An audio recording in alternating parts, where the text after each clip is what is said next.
Good afternoon, traders, and welcome back to Stock Market Movers, where we get through all the headlines and, of course, get to the expert opinions to keep you guys in the informational edge.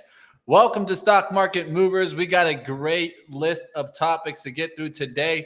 We're going to talk about ISM, PMI. We'll talk about OPEC and some oil prices. We'll take a look at the Credit Suisse scare, and, of course, we'll take conversation on Kim Kardashian paying on up.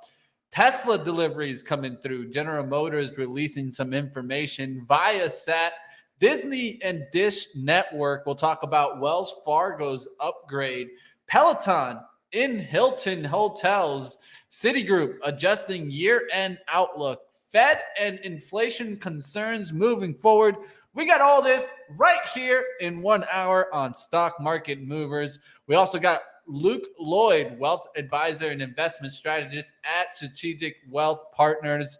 And I will let you guys a little bit of insight. I did mistakenly tell pre-market prep team that we were going to have Todd Gordon on today. If you were here for Todd Gordon, he will be on tomorrow. I apologize for calling it 1 day short. Maybe it was trying to just get the hype up. Maybe it was a mistake. Either way, he will be back on tomorrow, so don't miss that. That's going to be Todd Gordon talking about Tesla. But today, we still got a great show for you, so let's get into it. I'm your host, Money Mitch, and welcome to Stock Market Movers. There are 3 ways to make a living in this business. Be first, be smarter, or cheat. I can't help you cheat, but I can give you the informational edge to help you succeed in the markets. Welcome to Stock Market Movers. All the market moving headlines and expert opinions every day. They say money is the oxygen of capitalism, and I want to breathe more than any man alive.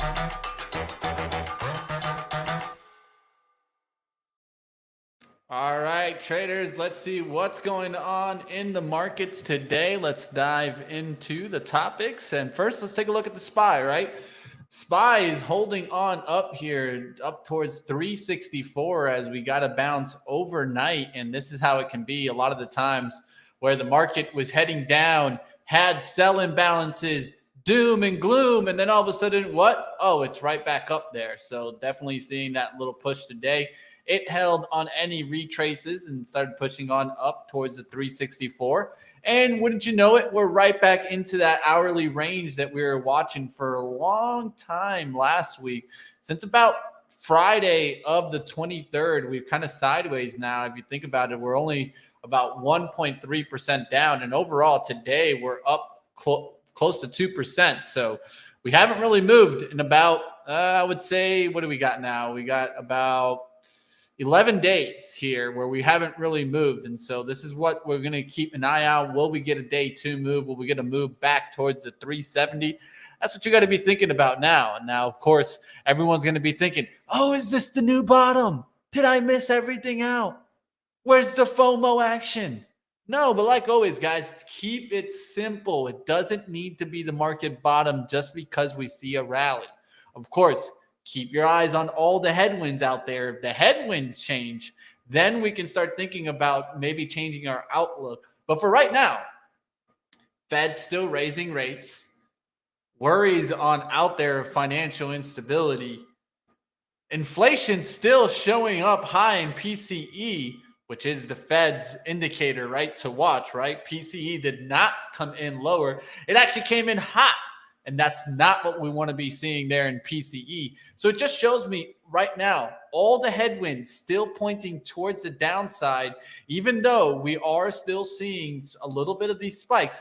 And we'll continue to see spikes. It could possibly be that we get a little bit of a spike in the midterms and then followed by continued downside action as the Fed continues to raise those rates. So we'll see what happens today. Let's take a look at the overall action. We did get some kind of economic data to hit today. So let's talk a little bit about that economic data. The first thing we got was ISM manufacturing PMI. And we also got Also, we got the manufacturing PMI for September. So we got a couple of readings today. Let's first talk about the Institute of Supply Management.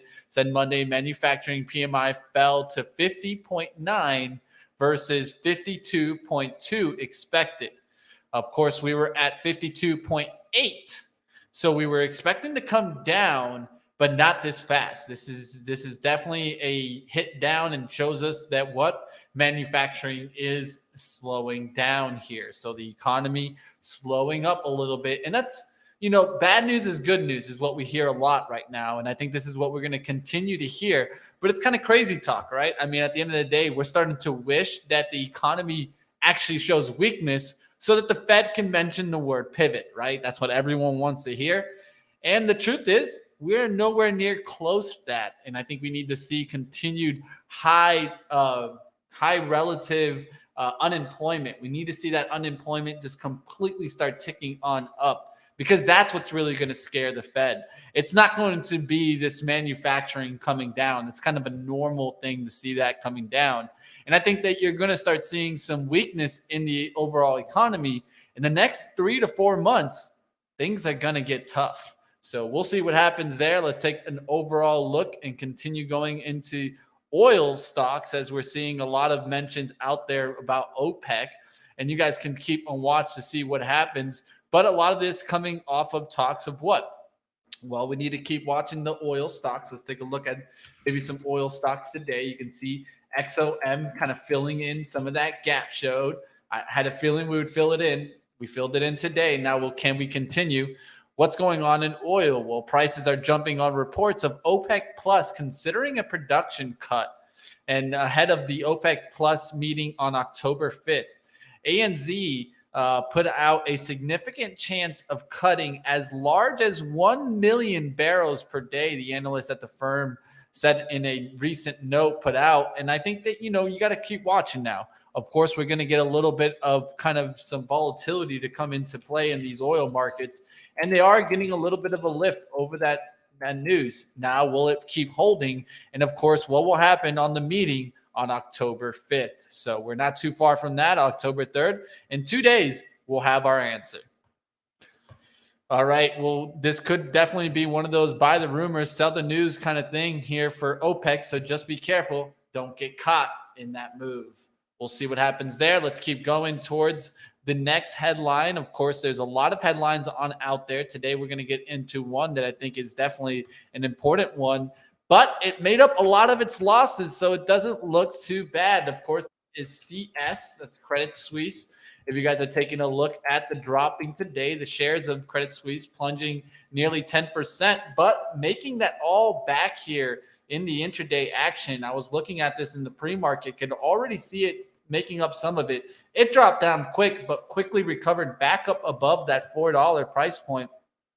And of course, this is after the Financial Times reported that the Swiss bank executives are in talk with its major investors to reassure them amid of rising concerns of the Swiss lenders' financial health. Spreads of the bank's credit default swaps really started spiking, and that really brought some concern, some doom and gloom going into the market. And it looks like the market just shrugged it off today as it started pushing on up. A good example is just looking at the CS, and you can see how that got shrugged off, and the market essentially coming on up, even though it had that negative catalyst outlook going into the open here.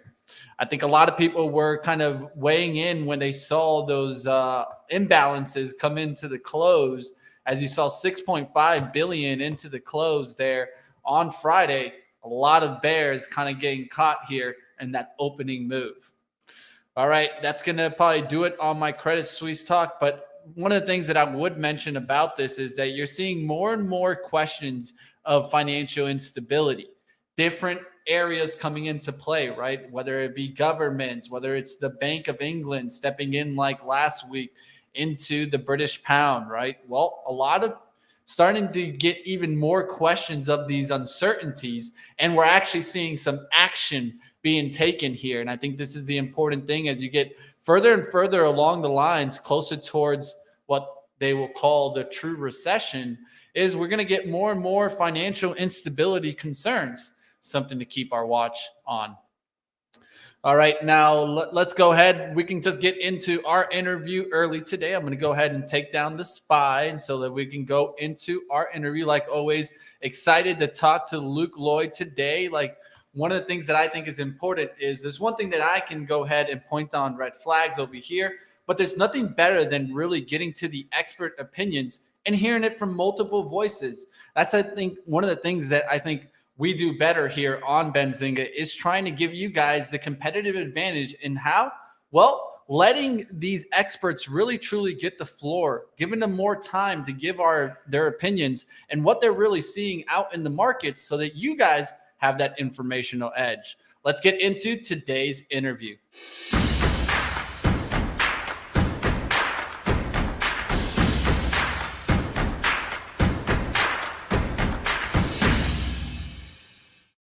All right, let's bring on Luke Lloyd. What's going on, Luke? Money Mitch, what's up, man? Good to be here. What's going on, man? Looks like for some reason, I don't know if you're on the right camera. You might be swapped. It's like a little bit stretchy. I just want to check there. But if not, I think you're perfectly set. We don't have to worry about it too much. There we go. I really don't care about how we look or how I look, as long as I get the right information across. Sound right? Sound is always the important one. As long as I don't look horrible, Mitch, then yeah. Don't worry. On Friday, I had laggy internet. I even took my camera down. You don't have to see my pretty self. You just got to listen sometimes. That's what I say. That's so right. Let's get into it. Let's first talk about, everyone seems to be putting the blame on the Fed right now, right? And though they are responsible for the recent, hike rate, are they really the worrying and the reason behind the world's energy crisis? I think there's so many reasons. You can't just blame the Fed. I mean, I can go into big detail about all the different reasons, but when you truly look at it, I think we're in this mess for a marathon, not a sprint, because when things are this messed up, you don't get back to stable growth in the economy or stock market quickly. So the Federal Reserve is trying to fix the irresponsible spending that happened in Washington, really ever since 2008 and 2009. They've just done a very bad job at cooling demand. So, they should have started hiking rates when they said inflation was transitory over a year ago, right? So now that we're in this situation when things look really bad, the government actually isn't the only culprit here, though. Things like the push towards renewable energy, ESG investing, that's what led us into the world energy crisis we're having now, which is one of the systematic and biggest issues out there that really nobody's talking about. I mean, it has kind of similarities to 2008, 2009 in that it's a structural, systematic problem. I don't think people realize how bad it actually is over in Europe. People literally can't afford to turn on their lights. And we might be looking at something similar here during the winter in the US. So people also don't realize the humanitarian impacts this has on the world. So when businesses can't turn on their lights, when businesses can't manufacture food, it's a trickle-down effect. People end up hurting, and some people end up dying and starving from these kinds of events. So all these ridiculous narratives, all these ridiculous policies led us into the systematic issues we're having today, not just the federal government, not just the Federal Reserve. Now, of course, we started seeing the concerns that are out there, the Credit Suisse news hitting the tape today. Now, the question comes, will we get another Lehman Brothers moment if the Fed continues this hawkish stance? I don't think that's the base case, but I'm not going to throw out the window, Mitch. I think it's a possibility. I just don't think it's truly going to be as bad. One of the biggest worries you have to truly look at and worry about is how levered companies are as these interest rates rise. So, with rates rising, so quick over the past 6 months, a lot of the companies are getting shocked as the cost of debt rises. So, a lot of these companies are are levered towards these floating rates. So as interest rates rise, their cost of debt goes up. So it's really important to understand which companies you own and how levered they actually are. Your default risk is on the rise and something you really need to pay attention to. Again, all you need to do is take a look back to 2008 and 2009. This whole economy was fueled by debt for 13 years straight. So many companies and so many people got used to 0% interest rates, got used to low-cost mortgages, low-cost debt that fueled the economy. People owned multiple properties. People started up multiple businesses. Businesses invested heavily into research and development, right? So we haven't seen a time in 13 years, like we're currently heading into, that's probably going to last deeper and longer than most people expect. And that's the thing about the stock market right now is a lot of people think it's going to be that V-shaped recovery. We dropped 25, 30%, and there's going to be a big bounce back quick. What I'm really worried about is that we stay pretty stagnant and don't have much gains really over the next 4 or 5 years. I think it's an active stock pickers market. This whole passive investing over the past 13 years also led into an equity bubble that we saw, pop, that we're seeing pop right now. Now, what game or mandate do you think that the Fed is going to be playing moving forward? Because it seems to me like they love to play the game of extreme. Well, I think they've been so wrong, so they have to play the game of extremes right now. They're trying to make up for what they didn't do a year ago. So the two key factors that the economy and that the Fed is watching right now, and when we get back to some sort of normalcy down the road that you have to keep an eye on, is the job market and inflation, right? That's really what the Fed is looking at to control, stabilize prices and to, put down unemployment as far as they can really be, and a safe, healthy rate of unemployment. So until inflation gets back down really below 3 or 4%, we won't see normalcy, in my opinion, in the stock market or the economy. And the big key, the kicker to that, is what unemployment rate is attached to that 4% level on inflation, right? Is it 4%, 6% unemployment, 7%, 10%?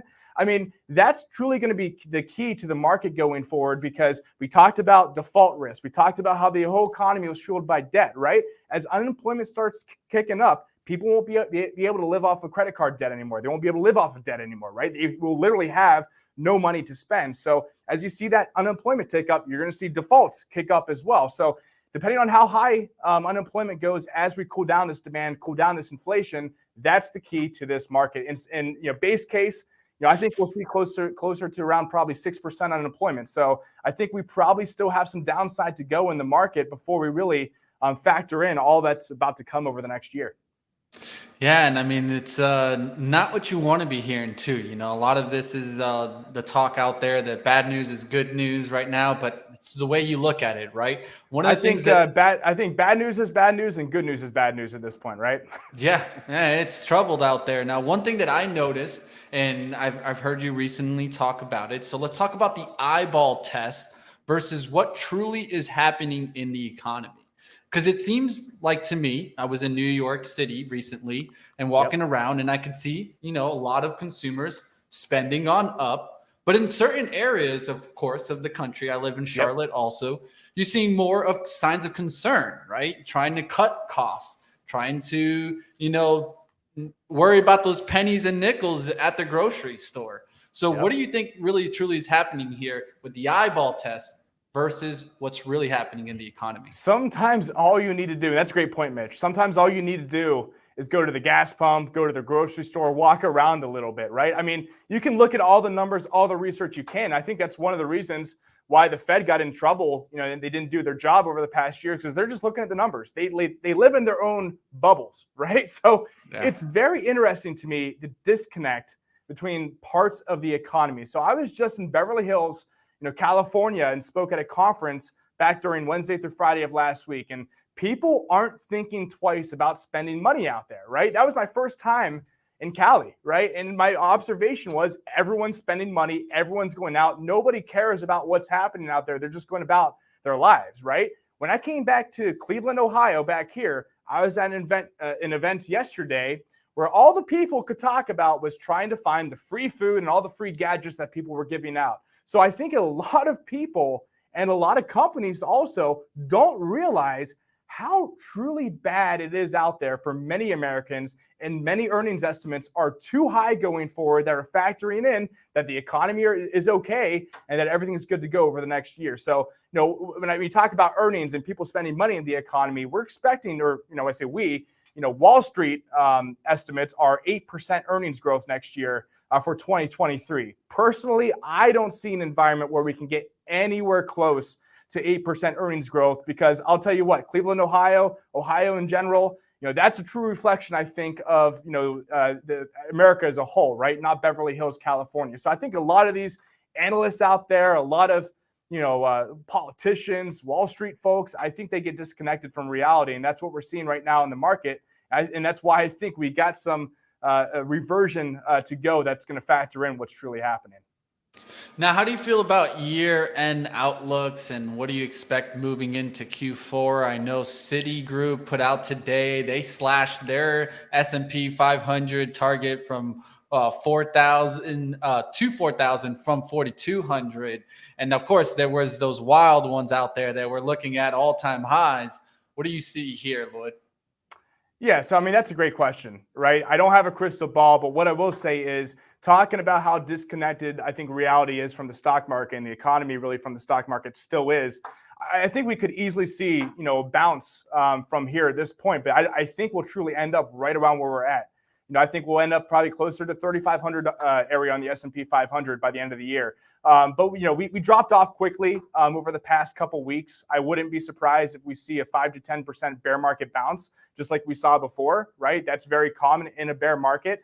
But really what I'm looking into is where we're going to end up mid next year heading into the end of 2023, because I think that's truly how long these bad parts of the economy are going to get worse and last is into the end of next year. So, I think when it's all said and done, and what I'm really truly looking at is somewhere between 3,000 and 3,400 on the S&P is where we're going to kind of bottom. So I think we got anywhere between 5 to 15% to go over the next year. And again, I don't really know if that's calling the bottom or talking about the bottom is really what's important here. I think it's really looking into how long growth is going to be stagnant, if not negative, over the next couple of years. Because I think that's more important than trying to time the bottom at this point to position your portfolios and prepare for a prolonged level of stagflation or possibly even a deflation environment going forward. All right, let's leave off on one last question, more opportunity outlook here. And one thing that I wanted to bring in, and this was by FinViz, is just a 1 year relative performance, right? Yep. And you can see there communication services, consumer cyclical, technology, the leading three sectors on the downside. So where do you see some opportunities going into next year, keeping this in mind? Well, I'm always about momentum, right? They always say buy low and sell high, right? But when in reality, really, if you take a look at history, it's sometimes buy high and sell higher, right? So you sometimes want to look at the top three performing sectors as we head into these issues that get worse, right? I'm not saying these are going to be the best thing in the entire world, because I think cash makes still a lot of sense in this environment. Not all cash, but a good portion of cash. But, energy going into the winter, I talked about how Europe is in a bad spot. I talked about how America is probably going to be heading there, right? And OPEC just cut their supply estimates, right? So, people aren't going to, still have to turn on their electricity. People still have to put on their heating units heading into winter, right? So I think that energy might still have some momentum behind it, so long as we aren't in this crazy deep recession over the next 3 months where people literally can't afford to turn on their electricity and turn on the utilities, right? So we'll see what happens there. But consumer defensive, I think, also is a spot to be. The McDonald's of the world. I think you got to stick with the top three in the short term. I think those are the best spots to be. But as we go into next year, I do think you're going to see a lot of opportunities in the larger cap tech names. So mid next year, late next year, I think you're going to be wanting to own the Microsofts, Apples, the Googles of the world. Now we probably still see some more pain in tech, but I think you got to get ready for that next year. Hey, well, thank you for bringing some reality into here. Luke Lloyd, wealth advisor, investment strategist at Strategic Wealth Partners. Always glad to have you on, Luke. And thanks, Mitch. Looking forward to it. Take care, Luke. All right, there you guys see it. And I think it's as simple as that. Sometimes it's just taking a reality check, right? And I think that's what Luke does really well. And so let's continue moving into the market. Got a lot of headlines to talk about, but it's something to keep our eyes on. Of course, the default risks are starting to really show up. So you got to be careful with those levered companies out there. I think that was a great mention there by Luke, especially look into your portfolio. See what type of true interest risk you have there. If not, maybe look out for a financial advisor to kind of help you on that outlook.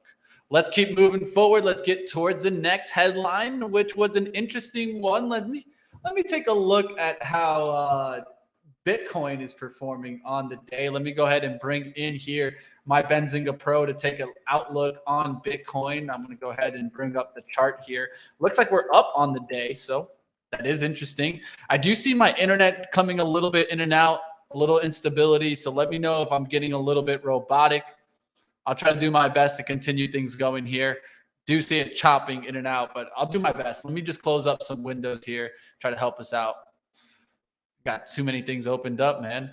Yeah, and there we go. All right, so Bitcoin having a little bit of a bounce right now. You guys can see it's up about 456 points towards 19.5 you got right now. You're getting a little bit of a bounce.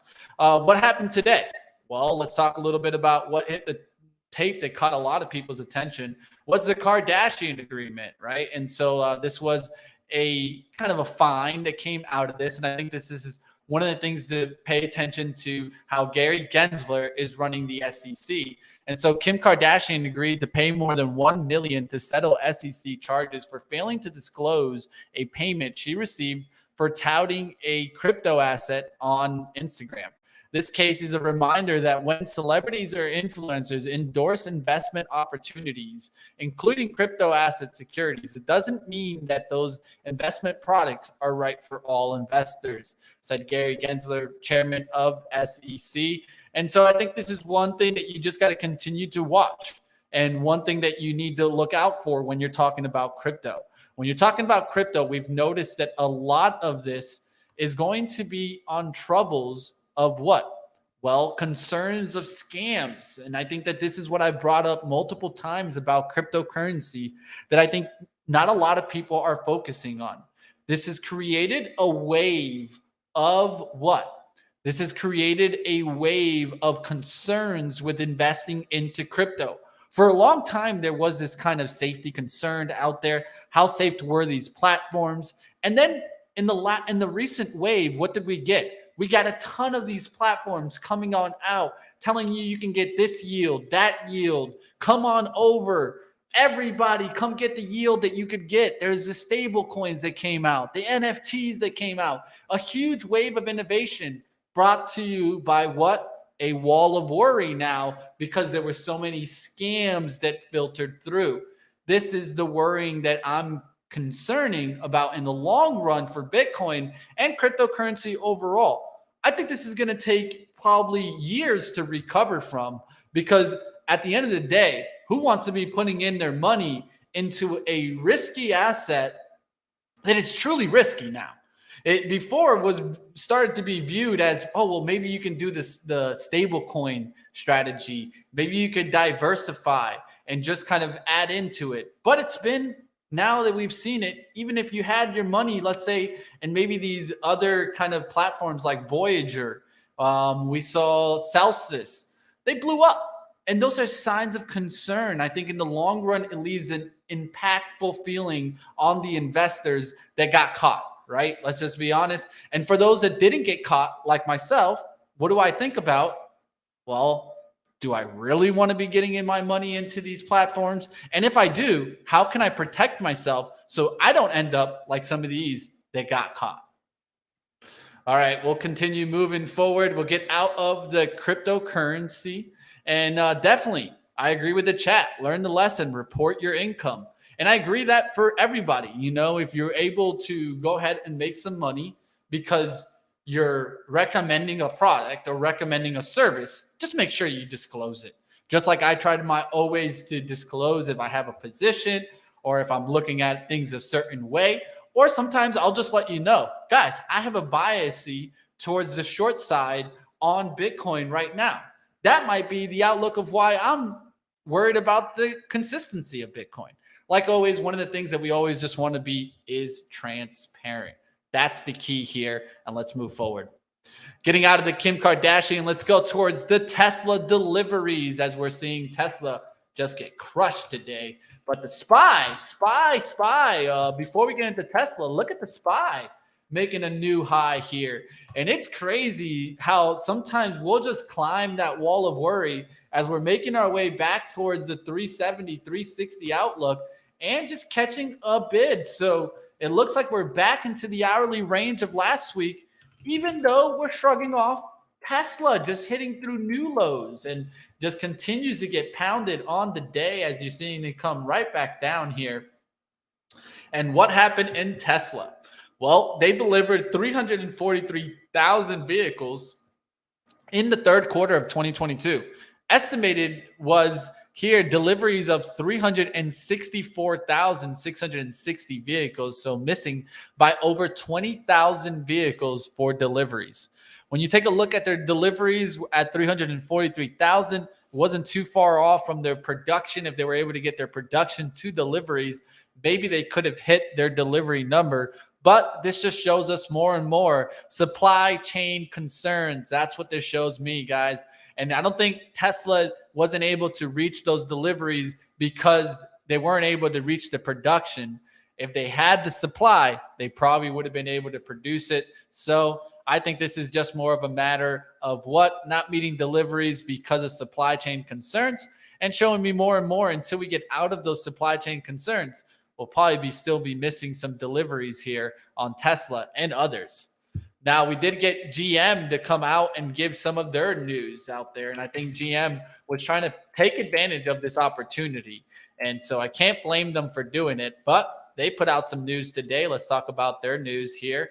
I do have it right here. There it is. General Motors saying that their third quarter vehicle sales increased 24% compared to a year ago. And GM said it sold 555,580 vehicles from July through September, up from 447,000 vehicles a year earlier. So about 108,000 more cars. That just shows me more and more. Yes, their supply chain is getting a little bit better, but is it completely fixed? It's not fixed, but it's getting better than 2021, right? And I think that that's what we want to be seeing, is that at least in the long run, they should be able to work out their supply chain concerns. So GM not breaking through those July lows or June lows, and we got down towards a low of 3161, didn't get towards those 3090s or 31s. We'll see what happens here in General Motors. All right, what's going on out there? I see Hertz, Jay Rice, these crooks at TOS. Ooh, yeah. Did you do a market order, Jay? Oof, it's tough out there. Please analyze ETF ICLN. I got you, Stu. Just stick around till a little bit towards the end, and I'll go ahead and I'll make sure that I cover that ETF. And give me a reminder if you see around maybe 150 and I haven't covered it. VIX back under 30. Ooh, yeah, man. It's crazy. This market environment just doesn't want to hold there. Let me take a look at what I have here. At least I look at the VIXM. I don't have the true VIX there, but it is looking like it's just holding up here. We'll see what happens there. Any thought on how the latest hurricane is going to affect insurance prices for those holding the most real estate? That combined with higher interest rates and electric default rising? Well, I'll tell you one thing. Insurance in Florida isn't getting cheaper. Let's just be honest about that. And as you get further and further down the line, insurance in Florida is going to keep going higher and higher. And you're going to still have battles in Florida for insurance in the long run, because at the end of the day, it's pretty much underwater already. So I don't know about how insurances will do in the long run, but in Florida, the prices will still be rocketing on up. Is that a good thing or a bad thing? Because at the end of the day, insurances have to make more money, right? So they're going to have to raise those premiums. But also with these kind of hurricane disasters, they got to go ahead and actually put out the money, right? And so this is one of those kind of battles that, since I'm not an industry expert in insurance, I'll try to stay away from. But in my eyes, I see insurance prices going up in the near future. All right, let's keep going. Let's get into the other headlines that are out there. I'll go into Viasat. And so let's go to that. That's going to be VSAT. If you guys are taking a look at this stock, why is Viasat up today? And let's take a look at the 15-minute as this is pulling back after a big breakout there at the 10 a.m. A lot of people missed this one, and it was a big push. Well, we got the news for you. Let's talk about that. So Viacom is jumping off of the Wall Street report here. So it's about a rumor that the company is about to be close to dealing and selling a military communications unit to defense contractor L3 Harris Technology for nearly $2 billion. And so Viasat getting that push. Now the question is, will it hold kind of this 38 pullback and give you the next drive on up towards that 44? Definitely got a great drive today. And if you weren't able to catch this one, you could have caught it from the headlines on Benzinga Pro this morning. All right, keeping on going. Let's get towards the next headline. I wanted to talk about Wells Fargo getting a little bit of an upgrade. Talked about this shadow filling today, and would we get the shadow filled up? And there you guys see it. We got the window closed here on Wells Fargo, and Goldman Sachs stepping up to the plate saying Wells Fargo is a buy at current levels.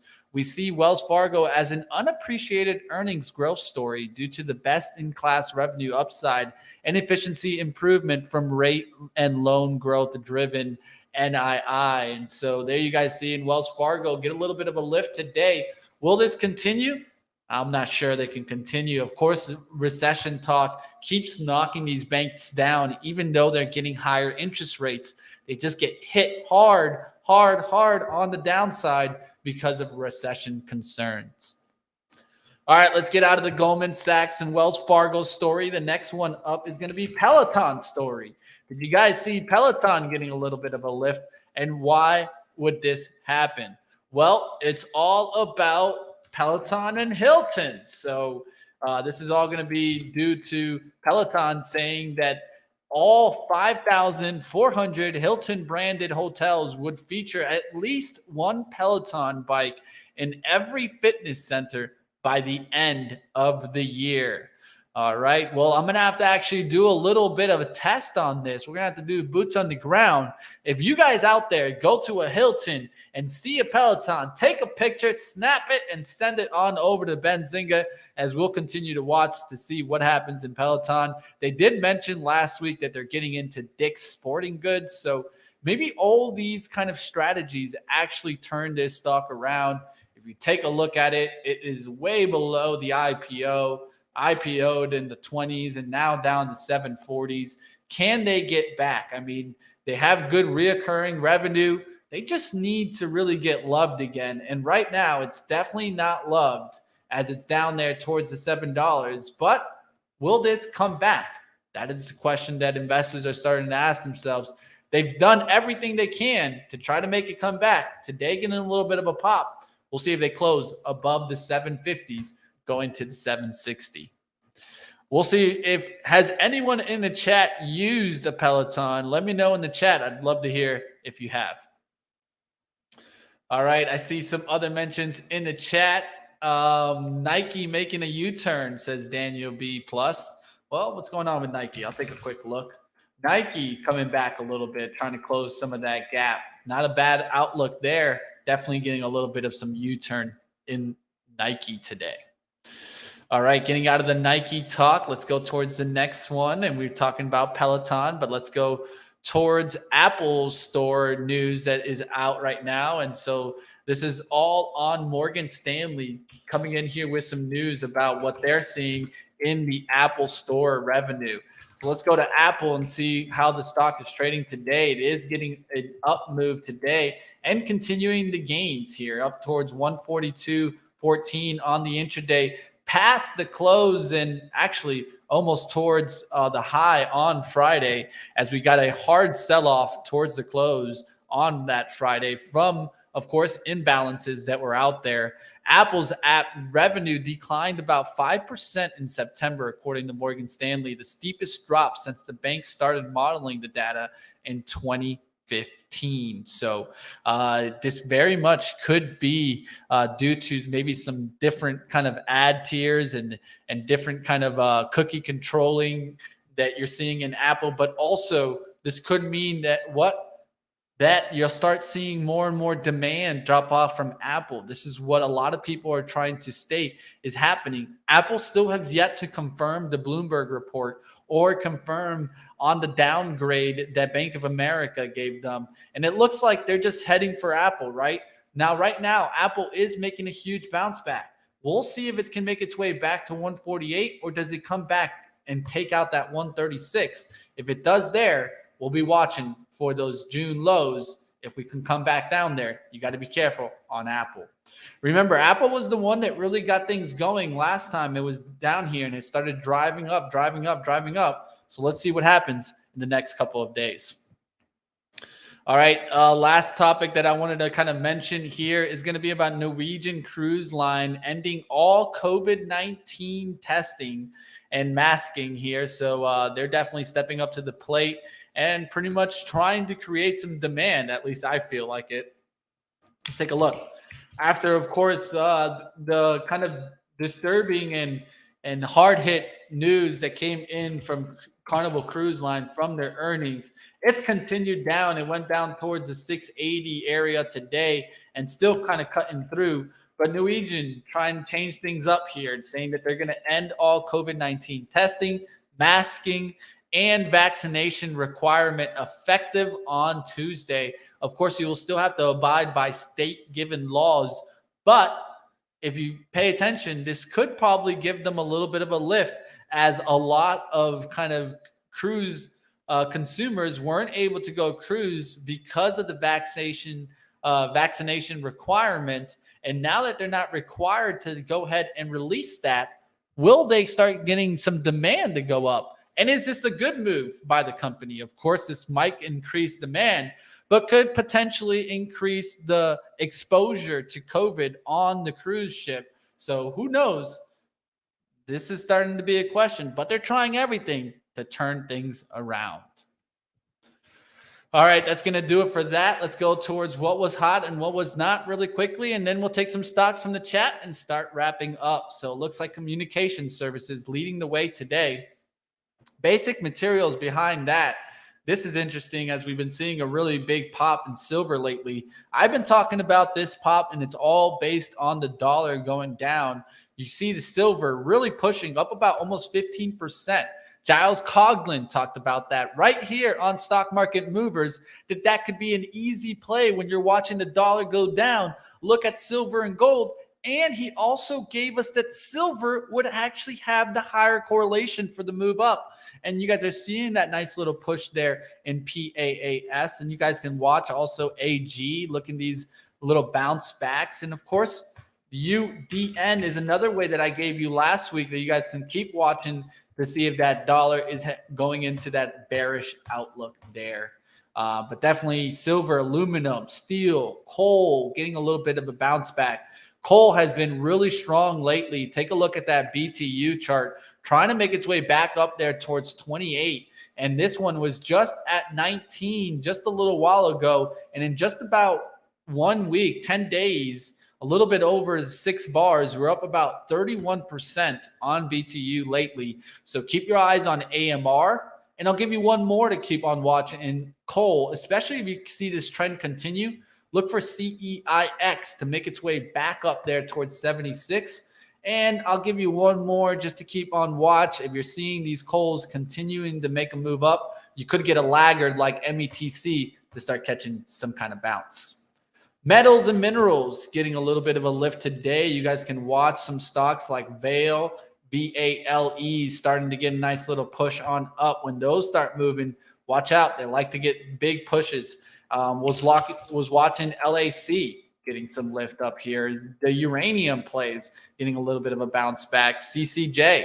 So there's a lot to keep your eyes on in some minerals plays. PLL is one of my favorites, trying to make its way back here on the daily. I love how you have all the moving averages slightly above the price action right now, 200-day below it. If they could all move below it with a nice price push up, this is going to be looking great on the daily chart. I'll give you guys a little bit more outlook into here. And as we can get that drive, really, look at the weekly chart.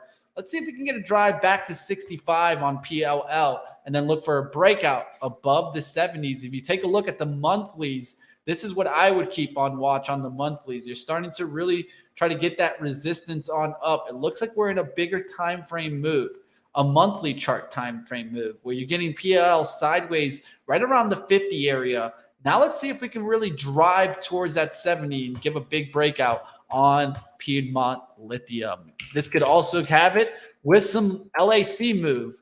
So Lithium Americas, keep your eyes on that. If that can get that lift, you never know where these can go. MP is another one that I would keep on watch, coming to monthly support right off around the 28s, 25s. Let's look for a move back towards 40, as this is MP Materials Corp. And a SPAC that's held on, as a lot of people like to point out, that MP is probably the only SPAC that has truly held its roots. All right, let's look at what was down today. Actually, nothing down today, right? What's the weakest? Well, healthcare is the weakest one, but it's not looking too bad. You're still having some moves in some biotech, still getting some lift. Moderna bouncing off the bottom. Gilead, you got Regeneron making a really nice move up today. Keep your eyes on that one. Really good weekly candle coming into Regeneron, trying to get back above 720s. So keep your eyes on that as that's starting to push. And I'll keep my eyes on Gilead and some of these other kind of biotechs to see if they can make that next step up. Another one here, VRTX, hanging up near the top of the range, could start making that next step up, trying to get back through the 300. We'll see what happens these. PAAS, about time. Silver and gold, silver and gold. Everyone wishes for silver and gold, says Beach Bum. Burrow Ives. We'll see if this holiday can bring in some good season. I'm BTU short. Ooh, Daniel, taking a shot there on an industry that's starting to trend up. Can't blame me for doing it. I mean, like always, you are seeing it starting to push on up. And we'll see. I think this is all about, UNG continuing to come on down, and some people are looking for ways to play the oil trade and the energy trade. And you guys saw oil bounce back up today, and coal has really started to catch some bid lately. So we'll see if this can continue. All right, getting out of that topic, of course, we can just start taking some stocks from the chat. I did try to leave some room for you guys. So let's start doing that. Let's get into, I did see Stu wanted me to analyze ICLN. Is it LCLN? ICLN.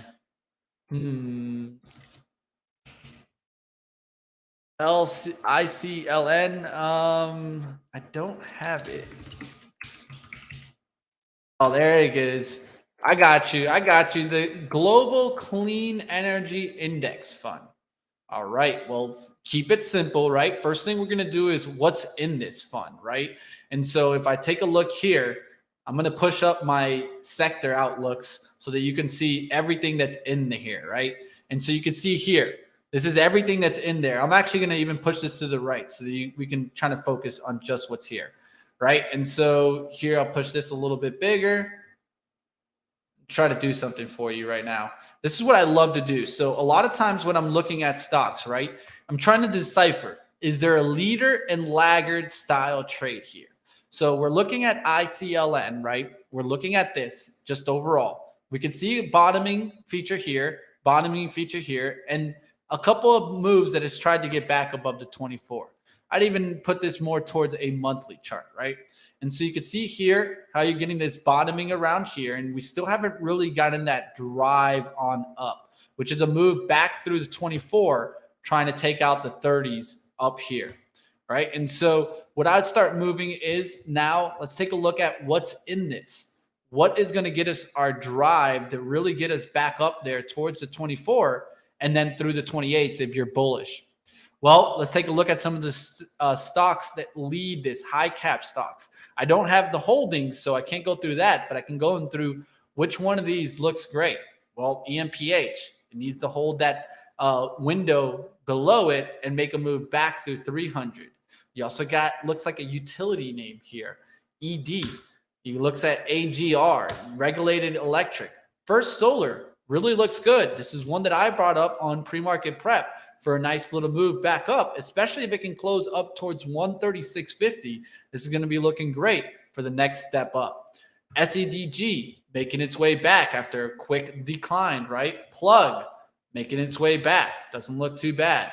EBR, you see some regulated electricity here. And then you see some of the other kind of solar plays. Looking around, what else is in here? You got DQ, semiconductor, and kind of more of a solar play also. So it looks like to me, this is a lot of solar, and you got some utilities exposure. So in that aspect of it, I would definitely kind of keep watch to see what's going to happen in kind of the solar names to see if this could really drive. Solar seems to be like the predominant theme here. And so look to see how those solar stocks perform, especially FSLR, ENPH, and SEDG. And if you're looking for something that will kind of drive it back, look for also the utilities to kind of catch that bounce and take out the high here. It's EBR. Look for it to get back through that 926. And also look for the kind of the XLU to really kind of catch bid like it's doing today and get back into this trend. That's what I would be looking for. Tried to do a little bit of analysis there for you. And like always, you guys can look me up on Twitter if you want to know a little bit more. I know you took a trade on Success this morning, but what do you think of it at this price? Well, I can't tell you how to buy things or not, but I can take a look at how it's trading on the day, right? And so early on in the day, I was looking at kind of that reversal for Success to come back on up. Got stopped out, and I'm glad I didn't battle it. But like always, one of the things that you want to be looking at, if you're looking for reversals, what I look at is for some 5-minute candles showing me some bottoming action. So here you guys see some bottoming action right here, sideways. Always looking for the reversal sign. And so you could be maybe using like a 15-minute and you kind of get some sideways action. About an hour sideways action could give you that bottom to go off of. Whenever you're looking to trade kind of a trade like this, you're looking at what's called reversals, right? So you're trying to call it off the bottom and look for a push back up. A lot of times, what am I doing if I want to take a trade like this? I'm looking at the overall market and seeing if we're going to just start cracking right back down in Success. I would look at a leader like NVIDIA, right? What's going on in NVIDIA? Is NVIDIA kind of looking like it's topping out? Is it looking like it's trying to push through new highs? If it is trying to push through new highs, we got to be careful because it's still not even in the bearish set for me to go ahead and take that Success reversal. But now you're getting what? You're getting 4 candles down there at the 62. Well, now you could start thinking about, okay, so risk to reward. Do I want to risk down to 62 to get a move back towards at least the VWAP? That would be the first target in my eyes. 64.29, that's a mean reversion trade. And then above the VWAP would actually be more of a breakdown that you're looking for. So, of course, like always, you're never going to be 100% right on your levels. You're looking for different signs. So I'd be looking for a weakening market, a weakening semiconductor industry, and then look for the technical levels to go off of on stocks S. That's how I would approach a trade. But like always, make your own investment decisions. All right, catching out there, what's going on? Anything else for you guys? We got about 5 minutes left here. If not, I'll go ahead and start wrapping it up and pay attention to see what happens on in this market. It's a tough market out there right now. And as you can see, the SPY, let's look at some of the leaders in the SPY today. MRO getting some lead. Of course, oil stocks bouncing back today. Look at that closing gap on MRO. Wow, what a move there. You guys could have been able to nail that one. That's a pretty nice one there. 9% day there for that. Look at this one. A lot of them filling in their gaps. They just got attacked today. Those windows got attacked. Not a bad play there if you're able to nail those trades today. NUE, steel getting a little bit of a bounce back today. ConocoPhillips. Man, look at all these oil stocks that filled in that shadow in the window to the left after that drop down from Thursday to Friday. Really good trades there if you're able to nail those. PXD, oil and gas, also getting some lift. Lumen Technologies, a little bounce. UAA, Under Armour catching a little bit of a bounce. That's interesting there. SLB, Dish showing up here. A lot of that based on the Disney news that was out there, but it's a tough one right now. CNQ, Canadian Natural it still hasn't filled in the gap. Maybe it fills it in. Doesn't look too bad. Where would that fill be to? That'd be to 50.84. Let's see if it can get up there. CNQ, Canadian Natural Resource. All right, oil names. You have to buy them when the chart looks ugly. Hate to say it. Yeah, sometimes it's like that. I remember I sold out of Oxy at 64 on the way down, right? 64 on the way down. It went down to 58, and then it comes right back to 64.50 where I got in. Hey, That's how it happens sometimes.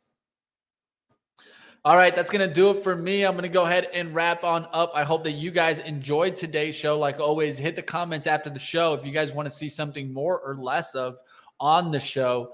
I will go through the topics that we talked about today. We talked about, of course, the PMI, OPEC oil prices, Credit Suisse scare, Kim Kardashian paying up her fine, Tesla deliveries coming in, General Motors giving out some information, Viasat, Disney, Dish Network, Wells Fargo, Peloton, in Hilton hotels, Citigroup adjusting their year-end outlook, and Fed and inflation concerns moving forward. If you guys didn't catch our interview today, I definitely recommend you rewind and catch Luke Lloyd, wealth advisor and investment strategist at Strategic Wealth Partners. We had a great conversation. We covered different areas on the Fed. And one of the questions that I loved was the eyeball test versus what truly is happening in the economy. If you guys missed this, rewind the tape, check out Luke Lloyd, and I'll catch you guys a little bit later on At the Close. Like always, hit the thumbs on up for me. I need to get some more likes on this show. Please, if you guys appreciate me doing all this research and bringing you all the information in a 1-hour show, just smash up that like and show us that you guys appreciate the information. I'll see you next time right here on, of course, Stock Market Movers. I'm your host, Money Mitch, and I'll see you on At the Close with Joel Elconin coming up at 3:30.